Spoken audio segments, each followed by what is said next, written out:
এরপর আছে gospel of John 14 নম্বর অধ্যায়ের 16 নম্বর অনুচ্ছেদে বলা হয়েছে, যিশু ঈসা আলাইহিস সালাম বলছেন,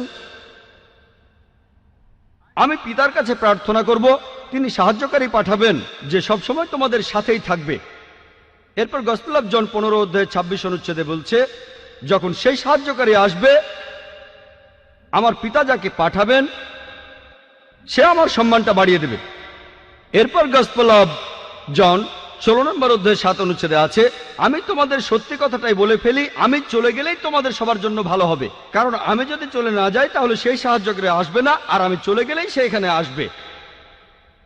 আর খ্রিস্টানদের বলতে শুনবেন, এই সাহায্যকারী বলতে বোঝায় পবিত্র আত্মাকে। এখন ভালো করে দেখেন, গসপেল অফ জন 16 নম্বর অধ্যায়ের 7 নম্বর অনুচ্ছেদ বলছে, তোমাদের আমি সত্যি কথা বলছি, যিশু তার শিষ্যদের বলছেন, তোমাদের আমি সত্যি কথা বলছি, আমি চলে গেলে তোমাদের জন্যই ভালো হবে, কারণ আমি চলে না গেলে সেই সাহায্যকারী আসবে না, আমি চলে গেলেই সে এখানে আসবে। সাহায্যকারীর পৃথিবীতে আসার শর্ত হলো যে যিশু বা ঈসা আলাইহিস সালাম চলে যাবেন, তিনি চলে গেলেই সাহায্যকারী তারপর এখানে আসবেন।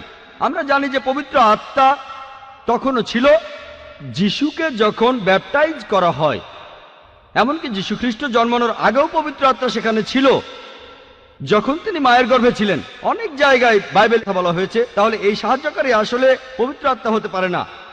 এরপরে দেখবেন এই সাহায্যকারী শব্দটা যদি গ্রিক বা অ্যারামাইক ভাষা দেখেন, গ্রিক ভাষায় এই শব্দটা হলো প্যারাক্লিট, এটার অনুবাদ করা হয়েছে সাহায্যকারী।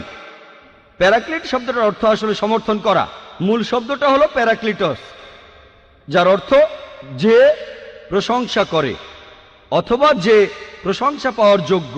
আমরা জানি যে আমাদের নবীজির দুটো নাম আছে, আহমেদ আর মোহাম্মদ সাল্লাল্লাহু আলাইহি সাল্লাম। এখন শব্দটা যাই হোক, ধরেন প্যারাক্লিটস যে প্রশংসা করে বা প্রশংসনীয়, অথবা ধরেন প্যারাক্লিট